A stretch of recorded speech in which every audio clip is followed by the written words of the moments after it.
C'est peut-être la nuit la plus difficile que le Koweït ait connue depuis des années. En quelques heures, l'Iran a frappé plusieurs infrastructures critiques. L'énergie, l'eau et le pétrole. 3 sites stratégiques touchés. Et si les frappes continuent, c'est tout l'équilibre du pays qui risque de vaciller.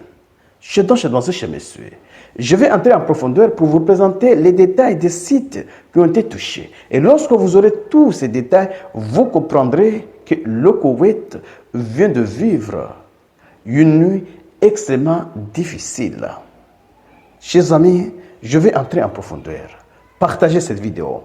Et si vous ne faites pas partie de la communauté, il est temps de cliquer sur le bouton suivre pour rejoindre votre communauté. Allons-y directement dans les détails. Que dit les sources?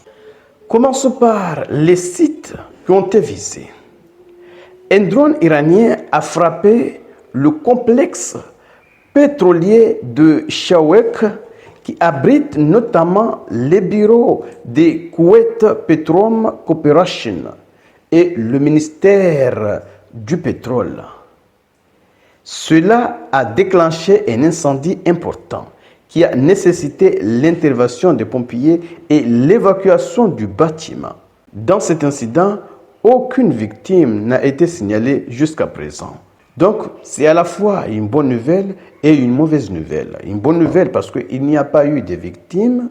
Une mauvaise nouvelle parce que c'est l'économie qui vacille. Deuxièmement, centrale électrique et station de dessalement. 2 unités de production d'électricité et d'eau potable ont été touchées après d'autres frappes de drones, ce qui a entraîné leur arrêt complet. Je suis dans un chemin, monsieur. Sans électricité, c'est difficile à vivre. Mais sans eau, l'homme, l'être humain, ne peut pas vivre tout simplement. Et ces pays du Golfe dépendent principalement, oui, de ces usines de dessalement de douce. Je suis dans un chemin, monsieur. 3. Complexe ministériel. Un complexe de bureaux gouvernementaux au Kuwait City a aussi été touché par des drones hostiles provoquant des dégâts matériels importants et forçant l'accès à être suspendu. Là encore, pas de bilan humain rapporté. Je dois chez monsieur. Dans tous ces frappes, il y a à la fois une mauvaise nouvelle parce que ce sont des infrastructures critiques qui ont été visées et une bonne nouvelle parce qu'il n'y a pas de victimes. Pourquoi il n'y a pas de victimes? C'est parce que les gens s'attendent tous les jours que leur site soit frappé. Donc même les employés sont vigilants parce qu'ils savent qu'ils seront visés d'un jour au lendemain. Il n'y a pas une règle spécifique. Lorsque les États-Unis et Israël frappent un site stratégique en Iran, l'Iran frappe les sites stratégiques d'Israël ainsi que les sites liés aux États-Unis dans la région. Lorsqu'on vous dit un site lié aux États-Unis, c'est lorsqu'une entreprise américaine investit, oui, possède une part dans ce site. Et presque les grandes infrastructures qui se trouvent dans les pays du Golfe possèdent des intérêts occidentaux, surtout des intérêts américains. Par exemple, si dans un pays du Golfe, une entreprise américaine possède 15% ou 50% de parts dans cette entreprise, l'Iran considère que cette entreprise est liée aux États-Unis. Et parfois, ça peut être une entreprise nationale dont les États-Unis, en tout cas des sociétés américaines, et la plupart ce sont des sociétés privées ou ce sont tous des sociétés privées. Si une société américaine possède une part dans une entreprise, alors cette entreprise est liée aux États-Unis. Donc l'Iran se donne la liberté de frapper cette entreprise en représailles. Donc les États-Unis, par exemple Israël, frappe un seul site en Iran. Par exemple, un site de production de gaz. L'Iran va frapper tous les sites de production de gaz liés à Israël et aux États-Unis dans la région. Donc, on frappe un seul site de production de gaz en Iran, l'Iran va frapper des sites au Koweït, au Qatar, au Bahreïn, aux Émirats arabes unis, en Arabie saoudite et autres. C'est de cela qu'il s'agit. Ce n'est pas un match de un partout qui est recherché, non. Si c'est comme ça, il n'y aura pas une dissuasion.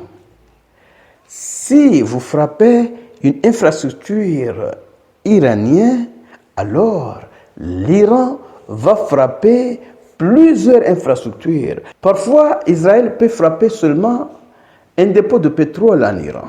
L'Iran va frapper en réponse un dépôt de pétrole au Bahreïn, aux Émirats arabes unis, au Koweït, et parfois même l'un de ces pays va frapper 2 dépôts de pétrole en représailles.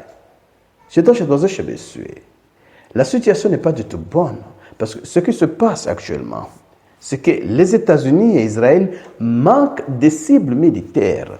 Ce n'est pas qu'ils manquent de munitions, non. Ils manquent des cibles militaires parce qu'il y a des cibles dont le renseignement n'a aucune idée. Et surtout, les vrais sites iraniens se trouvent enfouis à des centaines de mètres sous terre, impossible à détruire. C'est de cela qu'il s'agit. Et même les sites qui sont frappés, les médias disent que l'Iran arrive à réparer un site en quelques heures après une frappe. Parce que ce sont des sites qui ont été construits pour résister à ce genre de frappe. C'est de cela qu'il s'agit. Parce que ces frappes détruisent la partie, la partie qui se trouve dans la surface. Mais ces frappes ne détruisent pas complètement ces sites. Parce que pour détruire vraiment un site, il faut utiliser environ, par exemple, 30 tonnes, de munitions. Imaginez un site qui se trouve à 80 mètres sous terre. Vous frappez en haut. C'est vrai, vous allez détruire le passage. Vous allez, engendrer des dégâts.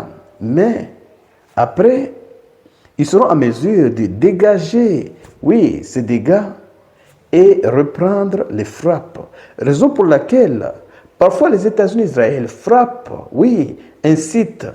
Et puis 2 jours après, des missiles sont lancés à partir de ce même site. C'est de cela qu'il s'agit. Ils frappent un site et puis ils partent.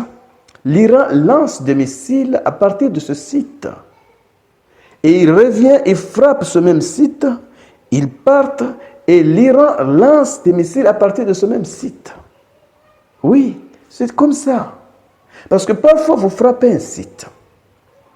Vous frappez à l'entrée, mais vous ne savez pas, la structure réelle de ce site.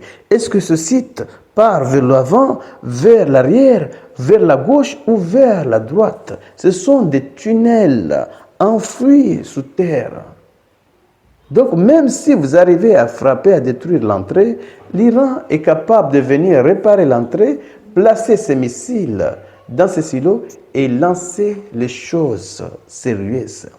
Chez monsieur, partagez cette vidéo pour faire en sorte que ceux qui ne sont pas encore abonnés puissent également bénéficier de ces informations. Et surtout, restez connectés pour la suite des événements. Merci.